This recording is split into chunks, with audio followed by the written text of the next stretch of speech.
الحمد لله رب العالمين والصلاة والسلام على أشرف الأنبياء والمرسلين أما بعد أعوذ بالله من الشيطان الرجيم من همزه ونفخه ونفثه بسم الله الرحمن الرحيم رب اشرح لي صدري ويسر لي أمري واحلل عقدة من لساني يفقه قولي اللهم انفعنا بما علمتنا وعلمنا ما ينفعنا وزدنا علما فبشر عبادي الذين يستمعون القول فيتبعون أحسنه أولئك الذين هداهم الله وأولئك هم أولو الألباب أعوذ بالله من الشيطان الرجيم بسم الله الرحمن الرحيم ويسألونك عن الروح قل الروح من أمر ربي وما أوتيتم من العلم إلا قليلا وہ آپ سے سوال کرتے ہیں روح کے بارے میں، آپ کہہ دیجئے الروح روح من امر ربی میرے رب کا حکم ہے، وما اوتیتم من العلم الا قلیلا اور نہیں تم دیے گئے علم سے مگر بہت تھوڑا۔ وہ آپ سے روح کے بارے میں سوال کرتے ہیں۔ انسان جسم اور روح دونوں کا مرکب ہے۔ جسم ہمارے جسم ہم اس کو محسوس کر سکتے ہیں، دیکھ سکتے ہیں، چھو سکتے ہیں۔ ہمارا ایک جسم ہے، ایک ہماری روح ہے۔ روح کو ہم اپنے حواس کے ذریعے ہم باقاعدہ اسے چھو کر دیکھ نہیں سکتے، چھو نہیں سکتے۔ ایک لطیف چیز ہے لیکن وہ موجود ہے ہمارے اندر۔ روح ہوتی ہے تو انسان جاگتا ہے، حرکت کرتا ہے، سب کچھ کرتا ہے۔ جب روح نکل جاتی ہے تو انسان بے جان ہو جاتا ہے، کچھ بھی نہیں کر سکتا۔ تو یہ ایک ایسی چیز ہے کہ اس کا انکار کوئی بھی نہیں کر سکتا۔ لیکن اب یہ ہے کیا؟ اب وہ ہم اپنے حواس کے ذریعے اسے دیکھ سکیں یا اس کی کوئی آواز سن سکیں یا اس کو چھو سکیں، ایسا نہیں ہے۔ تو ہمیشہ سے انسان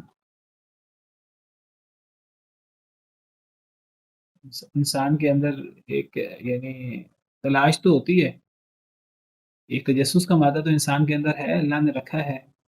تو ہمیشہ سے انسان اس جواب کے تلاش میں ہے کہ روح کیا چیز ہے۔ تو یہود نے بھی سوال کیا تھا نبی صلی اللہ علیہ وسلم سے روح کے بارے میں کہ روح کے بارے میں بتائیے۔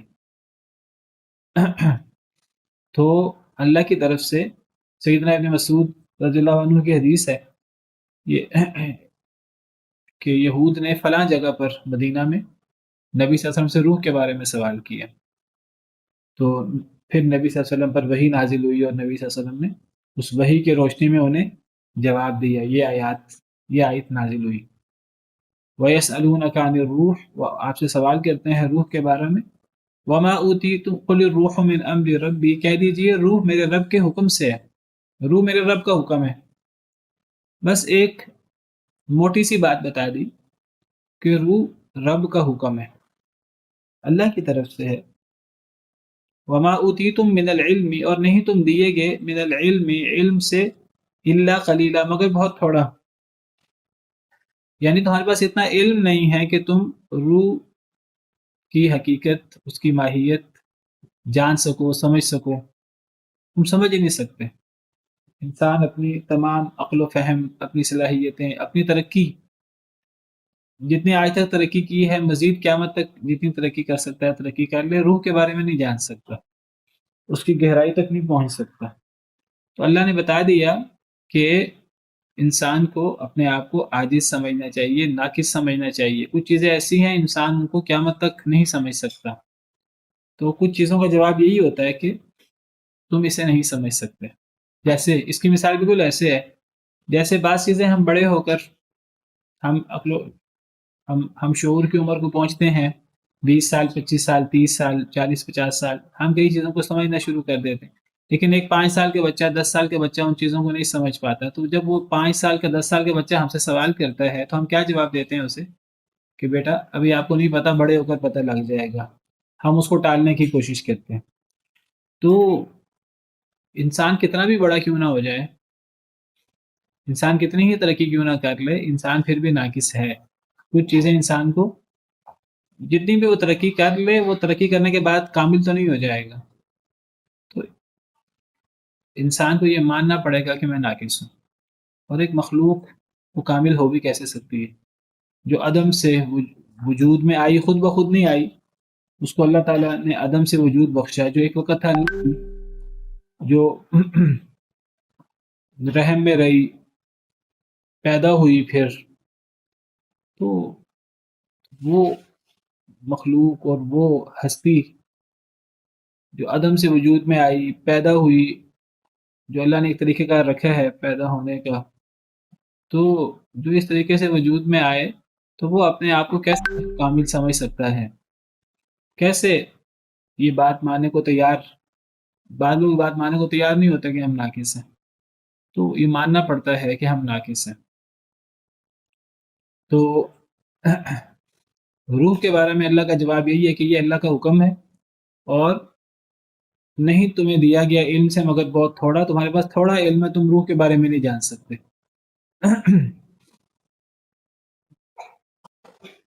وَلَئِنْ شِئْنَا لَنَذْهَبَنَّ بِالَّذِي أَوْحَيْنَا إِلَيْكَ ثُمَّ لَا تَجِدُ لَكَ بِهِ عَلَيْنَا وَكِيلًا۔ جو بات اللہ نے یہاں سمجھائی ہے روح کے بارے میں، یہی بات شریعت کے کچھ ایسے احکام ہیں جن احکامات کی علت حکمت ہمیں نہیں پتہ ہوتا، وہاں بھی ہمارا رویہ یہی ہونا چاہیے جو اللہ نے یہاں سکھایا ہے، وَمَا أُوتِيتُم مِّنَ الْعِلْمِ إِلَّا قَلِيلًا۔ انسان ہر چیز کو گہرائی میں نہیں سمجھ سکتا، یہ بات انسان کو ماننی پڑے گی، اور یہ بات بالکل عقلی ہے، لاجیکل ہے۔ بہت سی چیزیں انسان نہیں سمجھ پاتا، تو یہ نہیں ہے انسان کو جب تک جو چیز سمجھ نہ آئے، جب تک انسان ایک چیز کو نہیں سمجھے گا، اس کی علت نہیں سمجھے گا، تب تک انسان مانے گا نہیں۔ بچہ کوئی سوال کرتا ہے، اس کو ہم ایک چیز کے بارے میں نہیں بتا سکتے اس کا پروسیس کیا ہے، یہ چیز کیسے بنی ہے، اس کو نہیں سمجھا سکتے، لیکن اس کا مطلب یہ تو نہیں بچہ انکار کرتے کہ یہ چیز ہے ہی نہیں، یہ چیز ایسے بنی نہیں، یا ایسے ہو ہی نہیں سکتا۔ تو ایک چیز کے پتہ نہ ہونے کا، ہمارے کم علم ہونے کا مطلب یہ نہیں کہ ہم اس کا انکار کر دیں۔ اللہ تعالیٰ کہتے ہیں اکثر لوگوں نے انکار کیا ہے، کس کا انکار کیا؟ جس کا وہ اپنے علم سے احاطہ نہیں کر سکے، بل کذبوا بما لم يحيطوا بعلمه ولما ياتهم تاويله۔ اللہ کہتے ہیں اکثر لوگوں نے کئی چیزوں کا انکار کیا، انکار کرنے کی وجہ یہ بنی کہ انہوں نے اس چیز کو جھٹلا دیا جس کا وہ اپنے علم سے احاطہ نہیں کر سکے تھے، اور یہ بہت بڑی کوتاہی ہے کہ اگر ایک انسان ایک چیز کو نہ سمجھ سکے پھر انسان اس کا انکار کر دے۔ کہ اگر آپ کو یہ چیز سمجھ نہیں آئی اور اللہ رب العالمین کہہ رہے ہیں یہ چیز اس طرح ہے، جو علام الغیوب ہے، جو ہر چیز کو جانتا ہے، جو سب کچھ کر سکتا ہے، وہ بتا رہا ہے کہ یہ چیز اس طرح ہے تو ہمیں مان لینا چاہیے۔ یہ نہیں کہ جب تک ہمیں سمجھ نہیں آئی یہ ایک چیز اس وقت تک ہم مانیں گے نہیں۔ مثلا اللہ کا ایک حکم ہے، اللہ کے ایک حکم کی حکمت ہمیں نہیں سمجھ آتی، لیکن ہمیں یہ کلیئر ہے کہ یہ اللہ کا حکم ہے، دلائل سے ثابت ہو گیا کہ یہ اللہ کا حکم ہے، قرآن میں آ گیا، قرآن دلائل سے ثابت ہوا، قرآن اللہ کی سچی کتاب ہے، قرآن تواتر سے پہنچا ہے۔ ایک چیز صحیح حدیث مبارکہ سے پتہ لگی کہ نبی صلی اللہ علیہ وسلم نے ایسا فرمایا ہے، تو صحیح سند ہے اس کا یہی مفہوم ہے، ہمیں وہ سمجھ نہیں آتا، تو ہمیں نہ سمجھ آئے تو ہماری عقل کا قصور ہوگا، ہمارے نفس کا قصور ہوگا، تو ہمیں بات ماننی پڑے گی۔ ہم وہاں بھی یہی کہیں گے وَمَا أُوتِيتُم مِّنَ الْعِلْمِ إِلَّا قَلِيلًا، نہیں تمہیں دیا گیا علم سے مگر بہت تھوڑا۔ اللہ فرماتے ہیں وَتَمَّتْ كَلِمَةُ رَبِّكَ صِدْقًا وَعَدْلًا، مکمل ہو گئے آپ کے رب کے کلمات سچائی میں بھی اور عدل میں بھی۔ اللہ کا ایک ایک کلمہ، اللہ کا ایک ایک حکم اپنی سچائی میں اور اپنے عدل میں، حق ہونے میں کامل ہے، اکمل ہے، نہ اس میں کوئی جھوٹ، کذب بیانی، غلطی ہو سکتی ہے، نہ اس میں کوئی ناانصافی، ظلم، جور، زیادتی ہو سکتی ہے۔ اللہ کا ہر حکم سچا ہے، اللہ کی ہر بات قرآن میں ہو یا نبی صلی اللہ علیہ وسلم کے فرمان میں ہو، اگر وہ صحیح سند سے ثابت ہے تو۔ ہاں اگر وہ صحیح سند سے ثابت نہیں ہے تو ایک الگ بات ہے، وہ ثابت ہی نہیں ہے، اس کا ثبوت ہی نہیں ہوا وحی کے طور پر، پھر ہمیں اس میں عقل کے گھوڑے دوڑانے کی ضرورت نہیں ہے، بحث کرنے کی ضرورت نہیں ہے۔ لیکن اگر ایک چیز صحیح سند سے ثابت ہو گئی، حدیث قرآن تو ویسے ہی قطعی ہے، قطعی الثبوت ہے، ایک چیز قرآن میں آ گئی تو وہ چیز ہم اسے سمجھ سکیں نہ سمجھ سکیں، ہمیں اس کو ماننا پڑے گا۔ قرآن کہتا ہے کہ اللہ ہر مخلوق کو سنتا ہے، ہر مخلوق کی بات سنتا ہے، اور اللہ کی مخلوق صرف انسان لیں تو انسان ہی، اربوں تو انسان ہے۔ اللہ ایمان والوں کی بھی سنتا ہے، جو ایمان نہیں لاتے کافر، اللہ ان کی بھی سنتا ہے، ان کی بھی حاجتیں پوری کرتا ہے۔ پھر کروڑوں اربوں دیگر مخلوقات ہیں، پھر ہر مخلوق کی آگے کروڑوں اربوں آگے اقسام ہیں، افراد ہیں۔ اللہ ہر ایک کی کو پیدا بھی کرتا ہے، اللہ ہر ایک کی ضرورتیں بھی پوری کرتا ہے، اللہ ہر ایک کی دعائیں بھی سنتا ہے بیک وقت۔ تو اللہ کے لیے کوئی مشکل نہیں ہے۔ اگر ہمیں یہ چیز ہمیں نہیں سمجھ آتی تو ہمیں نہ سمجھ آئے۔ اگر ہم تصور نہیں کر سکتے کہ ایک شخصیت، ایک ذات کیسے ایک ہی وقت میں ہزاروں لاکھوں کروڑوں اربوں خربوں مخلوق کی بات سن بھی لے مختلف زبانوں میں، ہلکی اونچی آواز، دل میں آنے والے خیالات، نہ صرف سنتا ہے بلکہ اللہ جو دینا چاہے اس کے مطابق دیتا بھی ہے۔ یہ چیز ہمیں سمجھ آ سکے پھر بھی ٹھیک ہے، نہ سمجھ آ سکے پھر بھی ٹھیک ہے۔ وما اوتیتم من العلم الا قلیلا، ہمیں تھوڑا علم دیا گیا۔ اب اللہ نے وراثت کے احکامات نازل کیے، مردوں کو اللہ نے زیادہ دیا ہے بعض جگہوں پر، ہر جگہ نہیں، عورتوں کو بعض جگہ پر کم دیا ہے۔ تو اگر یہ اللہ کا حکم ہے اور یہ قرآن میں موجود ہے اور یہ قرآن میں ثابت ہے، ہمیں اس کی حکمت سمجھ آ جائے تو بہت اچھی بات ہے، نہیں سمجھ آئے تو وما اوتیتم من العلم الا قلیلا، تمہیں تھوڑا علم دیا گیا۔ اللہ قرآن میں کہتے ہیں آباؤکم وابناؤکم لا تدرون ایہم اقرب لکم نفعا، تمہارے باپ تمہارے بیٹے تم نہیں جانتے کہ ان میں سے کون تم سے زیادہ قریب ہے نفع کے اعتبار سے۔ فریضۃ من اللہ، اللہ نے مقرر کر دیا ہے حصہ، وراثت کے حصے اللہ نے مقرر کر دیے ہیں، اور اللہ نے یہ حصے ایسے ہی مقرر کر دیے ہیں۔ ان اللہ کان علیما حکیما، اللہ ہیں بہت علم والے، بہت حکمت والے۔ اللہ کا ایک ایک فیصلہ علم پر مبنی ہے، حکمت پر مبنی ہے۔ اب ان احکامات پر اعتراض کرنا یہ صرف اعتراض نہیں ہے، یہ در حقیقت اللہ رب العالمین کے علم اور حکمت پر اعتراض ہے۔ کون اعتراض کر رہا ہے؟ ایک ناقص اللہ کی مخلوق، ناقص اللہ کی مخلوق جو حقیر پانی سے پیدا ہوئی ہے، وہ اللہ رب العالمین پر اعتراض کر رہی ہے، اللہ رب العالمین کے علم پر اور اللہ رب العالمین کی حکمت پر۔ اللہ فرماتے ہیں وَضَرَبَ لَنَا مَثَلًا وَنَسِيَ خَلْقًا، یہ انسان کتنا بدبخت ہے، ہمارے لیے یہ مثالیں بیان کرتا ہے، اپنی پیدائش کو بھول جاتا ہے۔ قَالَ مَن يُحْيِي الْعِظَامَ وَهِيَ رَمِيمٌ، وہ کہتا ہے کہ ان ہڈیوں کو کون زندہ کرے گا دوبارہ، وَهِيَ رَمِيمٌ، جب یہ بوسیدہ ہو جائیں گی۔ اولم یر الانسان انا خلقناہ من نطفۃ فاذا هو خصیم مبین، کیا انسان نہیں دیکھتا کہ ہم نے انسان کو نطفہ سے پیدا کیا، لیکن انسان جھگڑا کرتا ہے، اللہ کے بارے میں جھگڑا کرتا ہے۔ تو یہ بہت بڑی بدبختی ہے کہ ایک انسان اللہ کے احکامات پر اعتراض کرے، رسول کے حکم پر اعتراض کرے، یہ بہت بڑی بدبختی ہے۔ وما اوتیتم من العلم الا قلیلا، بڑا سنہرا اصول ہے، اگر یہ ہمارے ذہنوں میں بیٹھ جائے، ہمارا سارا تکبر ختم ہو جائے، ہماری ساری اکڑ سرکشی ختم ہو جائے۔ تمہیں تھوڑا علم دیا گیا ہے۔ ایک جگہ پر قرآن میں اللہ فرماتے ہیں کتب علیکم القتال وهو کرہ لکم، سورہ بقرہ میں تم پر قتال مقرر کیا گیا، فرض کیا گیا، لکھ دیا گیا، تمہیں اچھا نہیں لگتا، تمہیں مشکل لگتا ہے۔ مشکل کیوں نہیں لگے گا؟ اتنی جان دینی پڑتی ہے، تکلیف سہنی پڑتی ہے، اگر جان نہیں جاتی تو زخم سہنے پڑتے ہیں، یہ چیز آسان نہیں ہوتی، مشکل لگتی ہے۔ اللہ کہتے ہیں اللہ نے مقرر کر دیا ہے، اللہ نے تم پر یہ چیز لکھ دی ہے، تمہیں اچھی نہیں لگتی۔ پھر اللہ کہتے ہیں وَعَسَىٰ أَن تَكْرَهُوا شَيْئًا وَهُوَ خَيْرٌ لَكُمْ، تمہیں مشکل لگتا ہے کیونکہ اس میں تکلیف ہے، کئی اعضاء سے ہاتھ دھونے پڑتے ہیں، کئی دفعہ جان سے ہاتھ دھونے پڑتے ہیں، مال سے ہاتھ دھونا پڑتا ہے، اللہ کہتے ہیں لیکن واسا ان تکرہوا شیئا وہو خیر لکم، شاید کہ تم ایک چیز کو ناپسند کرو، حقیقت میں تمہارے لیے بہت فائدہ مند ہے۔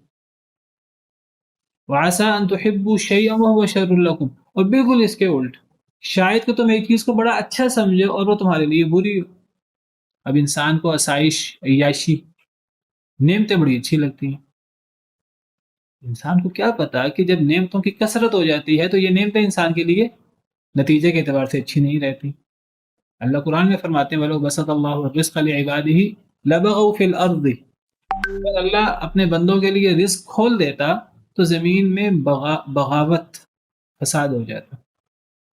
اگر اللہ سب لوگوں کو بہت رزق دیتے، کبھی ہمارے ذہن میں سوال آتا ہوگا اللہ نے سب کو اتنی نعمتیں کیوں نہیں دی؟ دیکھیے اللہ کو نعمتیں دینے میں اللہ کو کوئی مسئلہ نہیں ہے، اللہ کو کوئی اعتراض نہیں ہے، اللہ کے یہاں کوئی کمی نہیں ہے کہ اللہ کو دینے میں اللہ کے یہاں کوئی خزانہ اللہ کا کم ہو جائے، اور اللہ کو اس میں بھی کوئی اعتراض نہیں ہے کہ میرے بندے اللہ کی نعمتیں استعمال کریں۔ جنت میں لوگ اللہ کی نعمتیں استعمال کریں گے اور اللہ کو کوئی اعتراض نہیں ہے۔ اصل میں دنیا میں جب امتحان ہے تو اس امتحان میں جب اللہ کی نعمتیں بڑھ جاتی ہیں تو عام طور پر کیا ہوتا ہے کہ نعمتیں بڑھنے سے انسان کے اندر نخوت، تکبر، سرکشی آ جاتی ہے، جس کا انسان کو ہی نقصان ہے۔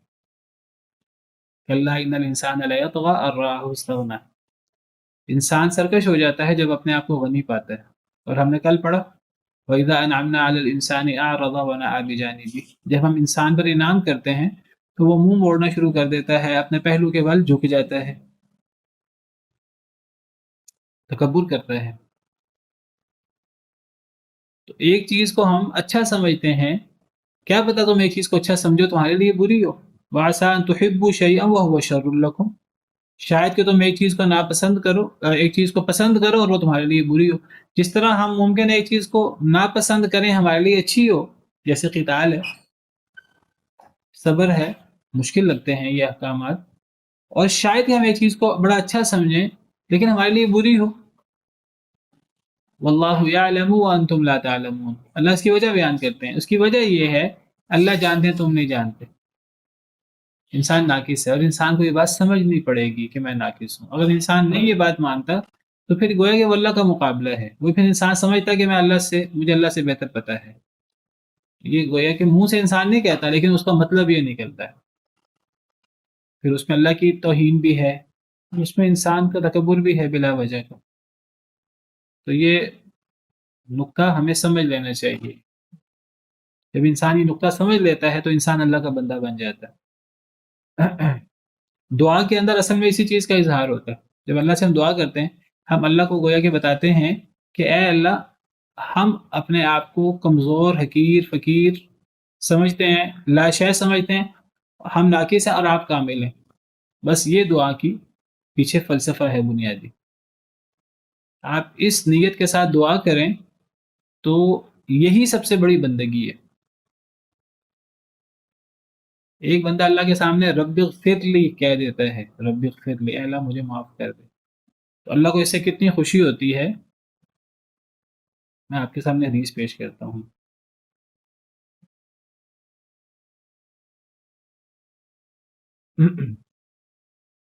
یعنی اپنے آپ کو ناقص سمجھ لینا، یہی سمجھے انسانیت کی معراج ہے۔ جی، یہ حدیث مبارکہ ہے، صحیح حدیث ہے، صحیح بخاری میں، صحیح مسلم وغیرہ میں یہ حدیث ہے۔ حضرت ابو ہریرہ فرماتے ہیں کہ نبی کریم صلی اللہ علیہ وسلم بیان کرتے ہیں اللہ تعالیٰ سے کہ اللہ نے فرمایا، یعنی حدیث قدسی ہے یہ، اللہ فرماتے ہیں اذنب عبد ذنبا، ایک آدمی نے گناہ کیا، غلطی کی، انسان سے غلطی ہو جاتی ہے، وہ انسان کہتا ہے اللہم اغفر لی ذنبی، اے اللہ میرا گناہ معاف کر دے، صرف انسان یہ الفاظ کہتا ہے اللہم اغفر لی ذنبی، اے اللہ معاف کر دے میرے لیے میرا گناہ، تو اللہ تبارک و تعالیٰ فرماتے ہیں اذنب عبدی ذنبا، اللہ کو اسے کتنی خوشی ہوتی ہے صرف اس جملے سے، اللہم اغفر لی ذنبی۔ اللہ فرماتے ہیں کہ میرے بندے نے گناہ کیا، فعلم ان له ربا یغفر الذنب، اس نے یہ جان لیا کہ اس کا ایک رب ہے جو گناہ معاف کر دیتا ہے، وَيَأْخُذُ بِالذَّنبِ، اور وہ رب ہے جو گناہ پر پکڑ بھی کر سکتا ہے۔ جب ایک بندہ اللہ سے کہتا ہے اللہ میرا گناہ معاف کر دے، کیوں کہتا ہے؟ وہ سمجھتا ہے کہ میرا اللہ کامل ہے اور میرا اللہ سب کچھ کر سکتا ہے، طاقتور ہے، سزا دے سکتا ہے. اس کو پتہ ہے کہ میرا اللہ گناہ پر پکڑ بھی کر سکتا ہے، اور اس کو یہ بھی پتہ ہے اللہ گناہ معاف بھی کر سکتا ہے. اچھا جی، یہ بات ختم ہو گئی. ثم عاد، انسان نے گناہ کیا تو توبہ کی، پھر دوبارہ گناہ کر لیا. فاذنب، پھر گناہ کر لیا. فقال، پھر وہ کہتا ہے ای ربی اغفر لی ذنبی، اے میرے رب میرا گناہ معاف کر دے. تو اللہ فرماتے ہیں تبارک و تعالی عبدی اذنب ذنبا، میرے بندے نے گناہ کیا، فعلم، اس نے جانا، ان لہ ربا، کہ اس کا رب ہے، یغفر الذنب، جو گناہ معاف بھی کرتا ہے، ویأخذ بالذنب، اور وہ گناہ پر پکڑ بھی کر سکتا ہے. اللہ یہ کلمات کہتے ہیں، یہ اللہ کا تبصرہ ہوتا ہے. پھر انسان دوبارہ اعادہ کرتا ہے، فاز نامہ، پھر تیسری دفعہ گناہ کرتا ہے، وہی گناہ تیسری دفعہ کر لیتا ہے. پھر وہ کہتا ہے ای ربی اغفر لی ذنبی، تو اللہ فرماتے ہیں اذنب عبدی ذنبا، میرے بندے نے گناہ کیا، پھر اس نے جان لیا کہ اس کا ایک رب ہے جو گناہ کو معاف کرتا ہے اور وہ گناہ پر پکڑ بھی کر سکتا ہے. یہ فرما کر اللہ کیا فرماتے ہیں، اعمل ما شئت، تو نے جو کرنا ہے کر، فقد غفرت لک، میں نے تجھے معاف کر دیا.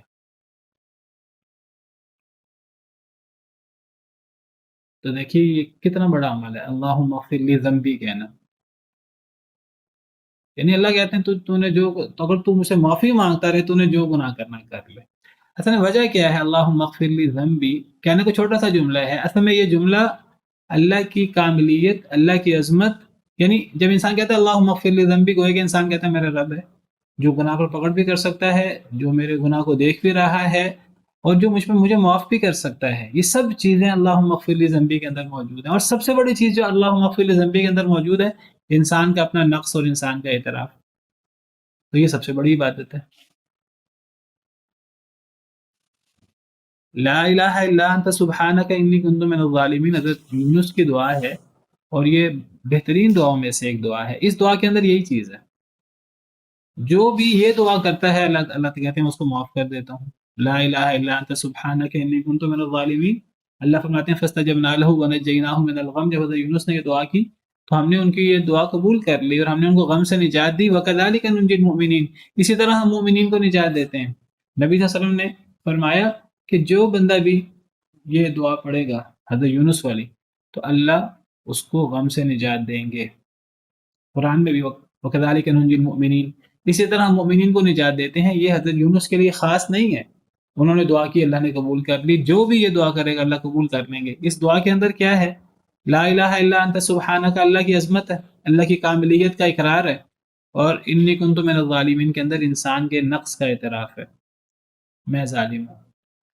تو اپنے نقص کا اعتراف کرنا یہ اصل میں عبادت ہے. سب سے بڑی عبادت آپ سمجھیے یہی ہے. اور جو اپنے نقص کا اعتراف نہیں کرتا، اللہ کی کاملیت کا اعتراف نہیں کرتا، تو وہ گویا کہ اللہ کا مقابلہ کر رہا ہے. پھر تو یہ ماننا پڑے گا انسان کو بحیثیت انسان، چاہے اللہ نے اسے اشرف المخلوقات بنایا، چاہے اللہ نے اسے عقل جیسی نعمت دی ہے، لیکن پھر بھی انسان مخلوق ہے. انسان مخلوق ہے تو بہت سی چیزیں انسان کو سمجھ نہیں آ سکتی. تو اگر اللہ نے کوئی بات فرما دی ہمیں ماننی پڑے گی. یہی ایمان بالغیب ہے جو مومن کی پہلی صفت ہے. الف لام میم ذالک الکتاب لا ریب فیہ ھدی للمتقین الذین یؤمنون بالغیب. نماز سے پہلے ایمان بالغیب ہے. ایمان بالغیب کیا ہے؟ جو چیزیں کتاب و سنت میں آ گئیں صحیح سند کے ساتھ، وہ ہمارے عقل و فہم میں آئیں یا نہ آئیں، سمجھ آئیں یا نہ آئیں، ان پر ہمارا ایمان ہو. تو یہ ایمان بالغیب ہے، اور یہ جنت میں جانے کی پہلی کڑی اور پہلی سیڑھی ہے. ان الذین یخشون ربهم بالغیب لهم مغفرۃ واجر کبیر. جو لوگ اپنے رب سے بن دیکھے ڈرتے ہیں تو ان کے لیے بہت بڑا اجر بھی ہے اور مغفرت بھی ہے. تو یہ بہت بڑا اصول ہے، وما اوتیتم من العلم الا قلیلا، نہیں تمہیں دیا گیا علم سے مگر تھوڑا. وَلَئِن شِئْنَا لَنَذْهَبَنَّ بِالَّذِي أَوْحَيْنَا إِلَيْكَ، اور البتہ اگر ہم چاہیں، لَنَذْهَبَنَّ، البتہ ہم لے جائیں، بِالَّذِي، وہ چیز، أَوْحَيْنَا، جو ہم نے وحی کی، إِلَيْكَ، آپ کی طرف. ثُمَّ لَا تَجِدُ لَكَ، پھر نہیں آپ پائیں گے اپنے لیے، بھی ساتھ اس کے، علینا، ہمارے اوپر، وکیلا، کوئی مددگار. کوئی کارساز، کوئی مددگار۔ اللہ کہتے ہیں وَلَا إِن شِئْنَا لَنَذْهَبَنَّ، اگر ہم چاہیں لَنَذْهَبَنَّ، البتہ ہم لے جائیں، بِالَّذِي أَوْحَيْنَا إِلَيْكَ، وہ چیز جو ہم نے آپ پر وحی کی ہے۔ یہ جو اللہ کی وحی ہے نبی کریم صلی اللہ علیہ وسلم پر، اور نبی صلی اللہ علیہ وسلم کے واسطے سے آپ نے امت تک پہنچائی، یہ اللہ کا سب سے بڑا احسان ہے۔ اللہ کی وحی، اس سے بڑا اللہ کا انعام، اس سے بڑا اللہ کا احسان کوئی نہیں۔ جو بندہ اللہ کے اس احسان کو، اللہ کی اس نعمت کو نہیں سمجھتا، تو اللہ کہتے ہیں میں اس نعمت کو واپس لے سکتا ہوں۔ اگر ہم چاہیں تو ہم اس وحی کو آپ سے لے جائیں۔ ہمیں اس وحی کو، اللہ کے اس انعام کو سمجھنا ہوگا، اس کا اعتراف کرنا ہوگا کہ یہ اللہ کا سب سے بڑا انعام ہے۔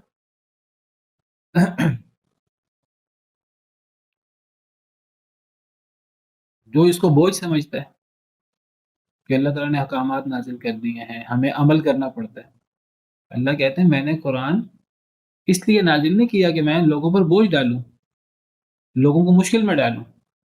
طٰہَ مَا أَنزَلْنَا عَلَيْكَ الْقُرْآنَ لِتَشْقَىٰ، ہم نے آپ پر قرآن اس لیے نہیں اتارا تاکہ آپ مشکل میں پڑ جائیں۔ قرآن تو اللہ کی رحمت ہے سب سے بڑی۔ یہ بالکل ایسے جو بندہ دین کو، دین کے احکامات کو بوجھ سمجھتا ہے، بالکل ایسے جیسے کوئی بندہ نماز کو بوجھ سمجھے، حالانکہ نماز اللہ کا بہت بڑا تحفہ ہے جو اللہ نے نبی صلی اللہ علیہ وسلم کو دیا، آسمانوں پہ بلا کے دیا۔ باقی احکامات زمین پر اللہ نے نازل کیے، نمازوں کا تحفہ تو اللہ تعالیٰ نے آسمانوں پر بلا کر دیا۔ اب کوئی ان کو بوجھ سمجھے تو وہ سمجھا ہی نہیں پھر نمازوں کے پیچھے فلسفہ کیا ہے، اور نمازوں کے پیچھے نمازوں کی اہمیت کیا ہے۔ یہ تو اللہ رب العالمین کے ساتھ ہم کلام ہونا ہے۔ قرآن، اللہ کی وحی، اللہ کا کتنا بڑا انعام ہے۔ خطاب نبی صلی اللہ علیہ وسلم کو ہے، مراد امت کو بتانا ہے۔ اگر کوئی بندہ وحی کو بوجھ سمجھتا ہے، اچھی نہیں لگتی، مشکل لگتی ہے دین کے احکامات، تو اللہ کہتے ہیں اگر تم اللہ کی یہ جو سب سے بڑا انعام ہے، اگر تم اس کو انعام نہیں سمجھتے، اگر ہم چاہیں تو ہم اس کو لے جائیں، ہم لے جائیں وہ چیز جو ہم نے آپ پر وحی کی ہے، اور اگر اللہ اس وحی کو لے جائیں، ہمارے درمیان سے اٹھا لیں، ثم لا تجد لك به علينا وکیلا، کوئی مددگار نہیں ہوگا آپ کا جو آپ کو یہ چیز واپس لا کے دے سکے۔ پھر نہیں آپ پائیں گے اپنے لیے ساتھ اس کے ہمارے اوپر کوئی مددگار، کوئی ایسا مددگار نہیں آپ کا ہو سکتا جو آپ کو یہ چیز واپس لا کے دے سکے۔ تو یہ اللہ کی وحی، اللہ کا قرآن، یہ اللہ کا بہت بڑا انعام ہے۔ ان ھذا القرآن یہدی للتی ہی اقوم، یہ قرآن تو ہدایت دیتا ہے اس رستے کی جو سب سے بہتر ہے۔ وَيُبَشِّرُ الْمُؤْمِنِينَ الَّذِينَ يَعْمَلُونَ الصَّالِحَاتِ، اور یہ بشارت دیتا ہے ایمان والوں کو جو نیک عمل کرتے ہیں، ان لهم اجرا کبیرا، ان کے لیے اجر کبیر ہے۔ وَأَنَّ الَّذِينَ لَا يُؤْمِنُونَ بِالْآخِرَةِ أَعْتَدْنَا لَهُمْ عَذَابًا أَلِيمًا، اور یہ بھی بتاتا ہے کہ جو لوگ آخرت پر ایمان نہیں لاتے ان کے لیے دردناک عذاب ہے۔ تو یہ قرآن اللہ کی بہت بڑی رحمت ہے، بہت بڑا انعام ہے۔ تو اللہ فرماتے ہیں کہ اگر ہم چاہیں تو ہم اس وحی کو جو ہم نے آپ پر وحی کی ہے، ہم لے جائیں واپس، پھر نہیں آپ پائیں گے اپنے لیے ساتھ اس کے ہمارے اوپر کوئی مددگار، الا رحمتا من ربک، سوائے آپ کے رب کی رحمت کے۔ یہ آپ کے رب کی رحمت ہے کہ اللہ اس کو واپس نہیں لے کے جاتے، ورنہ انکار کرنے والوں نے تو انکار کیا ہے، نہ ماننے والوں نے انکار کیا ہے، اس کا کفار نے اس کا انکار کیا، دیگر منافقین نے اس کا انکار کیا۔ اللہ کہتے ہیں اللہ چاہیں تو واپس لے جائیں، اللہ نہیں واپس لے کے جاتے۔ یہ تو سراسر اللہ کی رحمت ہے کہ اللہ نے آپ پر قرآن نازل کیا، اللہ نے آپ پر وحی نازل کی۔ قرآن کا نزول نبی صلی اللہ علیہ وسلم کے لیے بھی باعث رحمت ہے، اور قرآن کا نزول اس امت کے لیے باعث رحمت ہے۔ قرآن سے نبی صلی اللہ علیہ وسلم کو بھی فضیلت ملی، قرآن سے اس امت کو بھی فضیلت ملی۔ نبی صلی اللہ علیہ وسلم قرآن کی وجہ سے سب سے افضل نبی بنے، اور یہ امت قرآن کی وجہ سے سب سے افضل امت بنی۔ الا رحمتا من ربک، مگر رحمت آپ کے رب کی طرف سے۔ اللہ کا بہت بڑا انعام ہے کہ اللہ نے آپ پر یہ وحی کی ہے، اللہ نے اس وحی کے لیے آپ کو چنا ہے، آپ کے واسطے سے امت تک یہ وحی پہنچی ہے، اللہ کا بہت بڑا احسان ہے۔ ان فضلہ کان علیک کبیرا، بے شک اس کا فضل ہے آپ پر بہت بڑا۔ اللہ کا بہت بڑا فضل ہے کہ اللہ نے یہ وہی جیسی نعمت سے آپ کو نوازا ہے۔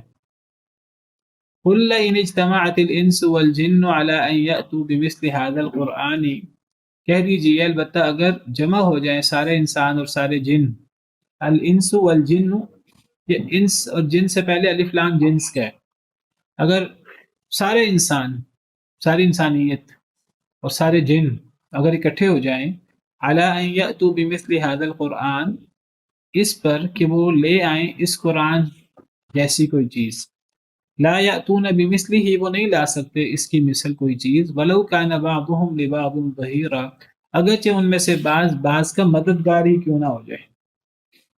یعنی ساری دنیا کے انسان اکٹھے ہو جائیں، ساری دنیا کے جن اکٹھے ہو جائیں، صرف انسان اور جن نہیں، جن کو انسان معبود سمجھتا ہے وہ بھی اللہ کے علاوہ، وہ سب بھی اکٹھے ہو جائیں، تو یہ سب ان میں سے ایک ایک فرد کو چیلنج نہیں ہے، پوری دنیا کے ایک ایک فرد کو، ایک ایک انسان، ایک جن کو چیلنج نہیں ہے، پوری دنیا کے انسان اور جن مل کر اگر اس کام کو ڈیوائیڈ کر لیں، کوئی ایک آیت لے لے، کوئی ایک لائن لے لے، کوئی، تو یہ سب مل کر بھی اس قرآن جیسی کتاب نہیں بنا سکتے۔ یہ پہلا چیلنج ہے جو اللہ نے سورہ بنی اسرائیل میں کیا۔ سورہ بنی اسرائیل شروع دور کے نازل ہونے والی صورتوں میں سے ایک صورت ہے۔ اس صورت کا بڑا حصہ یہ مکہ مکرمہ میں بالکل شروع میں نازل ہونے والی صورتوں میں سے ہے۔ اللہ نے قرآن کریم کے بارے میں تمام انسانوں کو، تمام جنوں کو چیلنج کیا ہے اس قرآن جیسا کلام لے آؤ، یہ پہلا چیلنج تھا۔ پھر بعد میں اللہ نے 10 صورتوں کا چیلنج کیا، پھر سورہ یونس میں، سورہ ہود میں، پھر اللہ نے ایک صورت کا چیلنج کیا سورہ یونس میں اور سورہ بقرہ میں۔ ایک صورت، قرآن کی سب سے چھوٹی صورت جو ہے وہ تقریباً 1.5 لائن کی ہے، انا اعطیناک الکوثر فصلی لربک وانحر ان شانئک هو الابتر۔ اللہ نے کہا ایک صورت اس قرآن جیسی بنا کے لے اور سارے دنیا کے انسان اور جن اور سارے معبود اللہ کے علاوہ۔ وَإِن كُنتُمْ فِي رَيْبٍ مِّمَّا نَزَّلْنَا عَلَىٰ عَبْدِنَا، اگر تمہیں شک ہے اس کے بارے میں جو ہم نے اپنے بندے پر نازل کیا، فَأْتُوا بِسُورَةٍ مِّن مِّثْلِهِ، تو اس قرآن جیسی ایک صورت بنا کر لے آؤ، وَادْعُوا شُهَدَاءَكُم مِّن دُونِ اللَّهِ، اور اپنے گواہوں کو بھی بلا لو اللہ کے علاوہ، اپنے گواہوں کو یعنی اپنے معبودوں کو اللہ کے علاوہ، ان کنتم صادقین، اگر تم سچے ہو کہ یہ نبی صلی اللہ علیہ وسلم نے خود گڑھ لی ہے۔ یہ اس بات کی دلیل ہے کہ قرآن گھڑا نہیں جا سکتا، اور محمد صلی اللہ علیہ وسلم نے اپنے پاس سے نہیں گھڑا، وہ گھڑ نہیں سکتے اس کو۔ تو پھر یہ اس بات کی قطعی دلیل ہے، ٹھوس دلیل ہے کہ قرآن اللہ کی طرف سے، یہ ماننا پڑے گا۔ پھر جب یہ قرآن گھڑا نہیں جا سکتا، ساری دنیا مل کر، انسان اور جن مل کر اس قرآن جیسا قرآن 10 صورتیں یا ایک صورت اس قرآن جیسی نہیں بنا سکتے، تو اس کا مطلب یہ ہے کہ یہ اس کا ایک ہی پھر نتیجہ ہوا کہ قرآن اللہ کا کلام ہے، اور یہ قطعی ترین اور مضبوط ترین دلیل ہے قرآن کی حقانیت کی۔ جی میں نے بھی ذکر کیا کئی مرتبہ، یہ نہیں ہوا کہ کبھی کسی نے کوشش ہی نہیں کی، ہزاروں لوگوں نے کوشش کی ہے اس دور سے لے کر آج تک، لیکن کفار خود انکار کر دیتے ہیں، وہ کہتے ہیں کہ یہ قرآن کا مقابلہ نہیں کر سکتی یہ چیز، مسلمان تو نہیں، کفار ہی انکار کر دیتے ہیں، کفار ہی جو قرآن کے دشمن ہیں، قرآن کے مخالف ہیں، وہی کہتے ہیں کہ یہ قرآن کا مقابلہ نہیں کر سکتی یہ چیز۔ وَلَقَدْ صَرَّفْنَا لِلنَّاسِ فِي هَذَا الْقُرْآنِ مِنْ كُلِّ مَثَلٍ، اور البتہ تحقیق ہم نے پھیر پھیر کر بیان کی لوگوں کے لیے اس قرآن میں ہر قسم کی مثال، ہم نے پھیر پھیر کر بیان کی لوگوں کے لیے اس قرآن میں ہر قسم کی مثال۔ اللہ تعالیٰ نے قرآن کریم میں ہر قسم کی مثال بیان کی ہے، اور ایک طرح بیان نہیں کی۔ ہر قسم کی مثال سے مراد جتنے اعتراضات ہیں کفار کے، جتنی چیزیں اہم تھیں اللہ نے بیان کی ہیں قرآن میں، اور وہ ایک طریقے سے بیان نہیں کی، اللہ نے پھیر پھیر کر، کبھی کس طریقے سے، کبھی کس طریقے سے، کبھی کس طریقے سے۔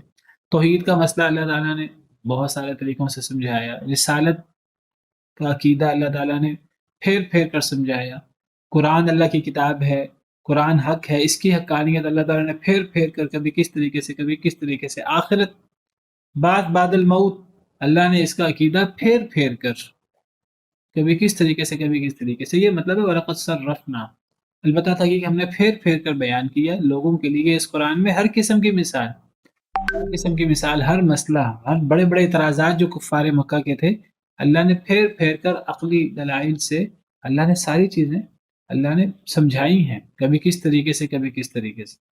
فابا اکثر الناس الا کفورا، بس انکار کیا اکثر لوگوں نے مگر ناشکری، اکثر لوگوں نے انکار کیا یعنی ماننے سے انکار کیا، کیا کیا پھر انہوں نے مگر ناشکری کی، ناشکری کے علاوہ انہوں نے کچھ نہیں کیا، اکثر لوگوں نے، اکثر کفار نے ہر چیز سے انکار کر دیا سوائے ناشکری کے، انہوں نے کہا ہم صرف ناشکری ہی کریں گے۔ قرآن کا انکار اصل میں ناشکری ہے، اللہ تعالیٰ کی بہت بڑی، اللہ کی نعمتوں کی ناشکری ہے، اللہ کے احکامات کو نہ ماننے والی بات ہے، اللہ کا انکار ہے اصل میں۔ اکثر لوگوں نے انکار کیا سوائے ناشکری کے۔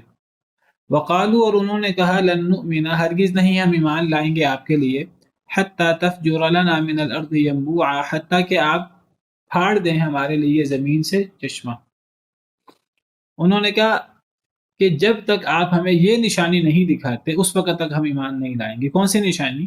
انہوں نے کہا کہ آپ ہمارے سامنے زمین سے چشمے نکال دیں۔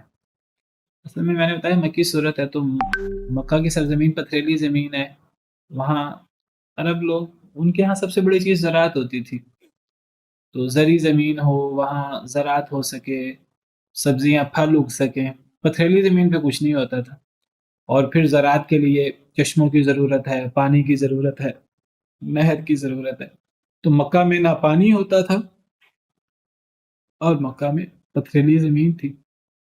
باقی زمزم اللہ کی بہت بڑی نعمت وہ موجود ہے، لیکن چشمے اور نہریں نہیں تھی۔ تو کفار کہتے تھے اگر آپ اللہ کے سچے نبی ہیں تو آپ ہمیں یہ معجزہ دکھائیں کہ آپ یہاں نہر جاری کر دیں، آپ یہاں چشمہ جاری کر دیں، یعنی جو ہم کہتے ہیں وہ والا معجزہ لے کر آئیں۔ اللہ نے نبی کے ہاتھ پہ بہت سارے معجزے دکھائے، وہ کہتے تھے نہیں، جو ہم معجزہ مانگ رہے ہیں وہ اللہ نے شق قمر دکھایا معجزہ، نبی صلی اللہ علیہ وسلم کو پتھر سلام کرتے، درخت آپ کے احکامات کے مطابق عمل کرتے۔ ایک دفعہ نبی صلی اللہ علیہ وسلم نے ایک درخت کو اپنے طرف کھینچا، تو درخت ساتھ کھینچا چلا آیا۔ جانور آپ کو سجدہ کرتے تھے، اونٹ وغیرہ، آپ کے ہاتھوں مبارک سے پانی کے فوارے نکلے، اور کئی دفعہ یعنی برتن میں آپ نے اپنا مبارک ہاتھ ڈالا اور برتن میں پانی بڑی بڑی جماعتوں اور بڑے بڑے لشکروں کے لیے کافی ہو گیا، پینے کے لیے، وضو کرنے کے لیے۔ تھوڑا کھانا تو وہ بہت زیادہ ہو گیا، اور وہ بہت ساری جماعت کے لیے کافی ہو گیا۔ کتنے معجزے ہیں، تنا درخت کا بچے کی طرح بلک بلک کر رونے لگا جب نبی صلی اللہ علیہ وسلم نے آپ اس کے سہارے آپ کھڑے ہو کر خطبہ دیا کرتے تھے، جب آپ کے لیے ممبر بنا دیا گیا، صحابہ کرام نے اس کا بلک بلک کر رونا سنا، صحیح احادیث مبارکہ میں موجود ہے۔ صحابہ کرام کہتے ہیں جب ہم کھانا کھاتے تھے نبی صلی اللہ علیہ وسلم کے ساتھ تو کھانے سے تسبیح کی آواز سنا کرتے تھے، صحیح حدیث مبارکہ ہے۔ کتنے معجزات ہیں، کئی معجزات کا کفار نے مشاہدہ بھی کیا ہے، لیکن وہ کہتے تھے نہیں، جو معجزہ ہم کہتے ہیں وہ والا معجزہ اللہ کی رحمت ہے۔ اللہ نہیں چاہتے تھے کہ جو معجزہ کافر مانگ رہے ہیں ویسا معجزہ دکھائیں، اور یہ بھی اللہ کی رحمت ہے۔ کیوں؟ یہ اللہ کی رحمت اس لیے ہے کہ جب اللہ کسی کا جو وہ معجزہ مانگے اللہ وہ والا معجزہ دے، پھر مہلت نہیں دیتے اللہ۔ اگر اللہ کسی کا من مانگا وہ معجزہ نہ دکھائیں، اللہ اپنی طرف سے کوئی معجزہ بھیجیں، پھر اللہ کی طرف سے کوئی انکار کرے تو پھر بھی مہلت مل جاتی۔ لیکن اگر کوئی معجزہ مانگے اللہ وہ معجزہ پورا کر دے، جس طرح قوم سمود نے کیا تھا، پھر کبھی مہلت نہیں ملتی۔ قوم سمود نے جب اونٹنی مانگی، اللہ نے اونٹنی دی، جب انہوں نے اونٹنی کو قتل کیا تو ان کو پھر مہلت نہیں ملی، 3 دن کے اندر اندر انہیں تباہ کر دیا گیا۔ یہ اللہ کی رحمت ہے کہ اللہ کہتے ہیں ہم نے قوم سمود کے واقعے کے بعد ہم نے پھر یہ لوگوں کے من مانے معجزے، لوگوں کے مانگے معجزے بھیجنا بند کر دیے۔ تو ان لوگوں، اب معجزے تو بہت سارے، قرآن سے بڑا معجزہ کیا ہے؟ قرآن کی ہر آیت اپنی جگہ معجزہ ہے۔ لیکن لوگ کیا کہتے تھے؟ وہ کہتے تھے کہ ہم اس وقت تک ایمان نہیں لائیں گے جب تک کہ آپ زمین سے چشمے جاری نہ کر دیں. او تکون لک جنت من نخیل وعنب، یا پھر ہو آپ کے لیے باغ من نخیل، ان کھجوروں کا، وعنب اور انگوروں کا، فتفجر الانہار، پس آپ جاری کر دیں، پھاڑ دیں، الانہار نہروں کو، خلالہ اس ان باغوں کے درمیان سے، تفجیرہ پھاڑ دینا. وہ کہتے تھے چلو آپ ہمارے لیے چشمے نہ بنائیں، کم از کم آپ کے پاس کھجوروں کا باغ ہو، انگوروں کا باغ ہو، ان باغوں کے درمیان نہریں جاری ہوں. آپ کیسے نبی ہیں؟ آپ کے پاس نہریں نہیں ہیں، آپ کے پاس مال و دولت نہیں ہے. آپ کے پاس مال و دولت ہونا چاہیے، باغات ہونے چاہیے، نہریں ہونی چاہیے، تب ہم آپ کو نبی مانیں گے. او تسقط السماء، یا آپ گرا دیں آسمان کو، کما زعمت، جیسے آپ نے گمان کیا ہے، علینا ہمارے اوپر، کسفن ٹکڑوں میں. یا آپ آسمان کو ہم پر جیسے آپ گمان کرتے ہیں، آپ آسمان کو ہم پر گرا دیں ٹکڑوں میں. کیا مطلب؟ یعنی نبی صلی اللہ علیہ وسلم ان کو ڈراتے تھے کہ اگر تم ایمان نہیں لاؤ گے تو اللہ کا عذاب آ سکتا ہے. یہ آسمان تم پر ٹوٹ کے گر پڑ سکتے ہیں، پہاڑ تمہارے اوپر گر پڑ سکتے ہیں، اس قسم کا کوئی بھی عذاب آ سکتا ہے، زلزلہ آ سکتا ہے، پتھروں کی بارش ہو سکتی ہے. آگے سے مذاق اڑاتے تھے بھئی آپ آسمان کو گرا دیں ہم پر، یا آپ گرا دیں آسمان کو جیسے آپ نے گمان کیا، علینا ہم پر، کسفن ٹکڑوں میں، او تأتی باللہ، یا آپ لے آئیں اللہ کو، والملائکتی اور فرشتوں کو، قبیلہ سامنے، اللہ کو فرشتوں کو ہمارے سامنے لے آئیں، تب ہم مان لیں گے. بھئی جب یہ چیزیں ہو جائیں گی تو پھر ماننے کے لیے پھر موقع کون دے گا؟ بہت بڑا یہ تو مذاق ہے. اللہ کو لے آئیں، فرشتوں کو لے آئیں. تو یہ ساری وہ باتیں جو کفار آپ سے کرتے رہتے تھے، تمسخر اڑاتے ہوئے، مذاق کرتے ہوئے، اللہ نے ساری جمع کر دی ہیں. او یکون لک بیت، یا ہو آپ کے لیے ایک گھر، من زخرف، سونے کا، او ترقی فی السماء، یا آپ چڑھ جائیں آسمان میں. یہ کوئی، یعنی دیکھیے وہی بات جو میں نے آپ کے ذکر بھی کی، اگر اللہ لوگوں کے من مانے معجزے پورے کرنا شروع کر دیں تو معجزہ تو ایک نہیں ہے، جتنے منہ اتنی باتیں. 10 معجزوں کا تو مطالبہ یہاں موجود ہے. اللہ ان میں سے ایک پورا کر دیں، جب اللہ پورا کریں گے پھر کئی لوگ نہیں مانیں گے تو تباہی آئے گی. اللہ کی رحمت، اللہ پورا نہیں کرتے. لیکن آپ دیکھیں جتنے منہ اتنی باتیں، کوئی یہ معجزہ مانگ رہا ہے، کوئی یہ مانگ رہا ہے، کوئی یہ مانگ رہا ہے، کوئی یہ مانگ رہا ہے. تو یہ تو ایک مذاق بن گیا، ایک تماشا بن گیا. جس نے ماننا ہوتا ہے وہ ایک معجزے سے مان لیتا ہے، جس نے نہیں ماننا اس کو 10,000 معجزے دکھا دیے جائیں وہ نہیں مانیں گے. تو یہ جتنے منہ اتنی باتیں والے، جو جس بندے نے جو جو معجزے مانگے. کسی نے کہا او یکون لک بیت من زخرف، آپ کے پاس سونے کا گھر ہونا چاہیے، اگر ہو تو آپ کو نبی مان لیں گے. او ترقی فی السماء، یا پھر آپ چڑھ جائیں. اب ایک کہنے والے نے یہ کہا او ترقی فی السماء، یہ آپ چڑھ جائیں آسمان میں، آپ ہمیں آسمان پہ چڑھ کے دکھائیں، تب نبی مانیں گے. اور صرف یہ بھی نہیں، اتنا بھی کافی نہیں ہے کہ آپ آسمان پہ چڑھیں.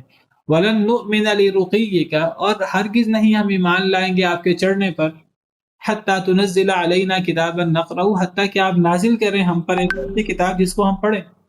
آپ کا چڑھنا کافی نہیں ہے، سیڑھی لگ جائے اور آپ آسمان پہ چڑھیں، اتنا بھی کافی نہیں ہے. آپ سیڑھی لگ جائیں، آسمان پہ چڑھیں، پھر اب آسمان سے کتاب لائیں اور وہ کتاب ہم پر نازل کریں، ہم اس کتاب کو پڑھیں اپنے سامنے، تب مانیں گے. پورا تفصیل کے ساتھ بتاتے ہیں یہ ایسے ایسے ہوگا تو مانیں گے. عجیب مذاق تماشا بنا رکھا تھا. قل سبحان ربی، آپ کہہ دیجئے میرا رب پاک ہے. هل كنت الا بشر الرسول، نہیں ہوں میں مگر بشر رسول. آپ کہہ دیجئے میرا رب پاک ہے، میرا اللہ ہر قسم کی کمی سے پاک ہے، اللہ میں کوئی کمی نہیں ہے، اللہ سب کچھ کر سکتے ہیں، اللہ ہر عیب سے پاک ہے، ہر کمی سے پاک ہے، اللہ میں ہر قسم کے کمال ہے، ہر قسم کی طاقت ہے، اللہ سب کچھ کر سکتے ہیں. یہ ساری چیزیں اللہ بیک وقت کر سکتے ہیں. یہ چیزیں کیا، اس سے 10,000 گنا زیادہ چیزیں بھی اللہ کر سکتے ہیں. میں نہیں یہ کر سکتا. میرا رب پاک ہے، وہ سب کچھ کر سکتا ہے. حل کنتو، نہیں ہوں میں، الا بشرا، مگر بشر، رسول، میں تو بشر ہوں، میں یہ نہیں کر سکتا، اللہ چاہے تو اللہ کر سکتا ہے. یعنی بتایا کہ رسول کے ہاتھ میں معجزہ نہیں ہوتا، معجزہ اللہ کے ہاتھ میں ہوتا ہے، اللہ کے حکم سے آتا ہے، رسول کے چاہنے سے نہیں آتا۔ اللہ سب کچھ کر سکتا ہے، میں نہیں کر سکتا، میں تو بشر ہوں۔ اسی پہ بس کرتے ہیں، باقی انشاءاللہ کل پڑھیں گے۔ سبحان ربک رب العزت عما یصفون وسلام علی المرسلین والحمد للہ رب العالمین۔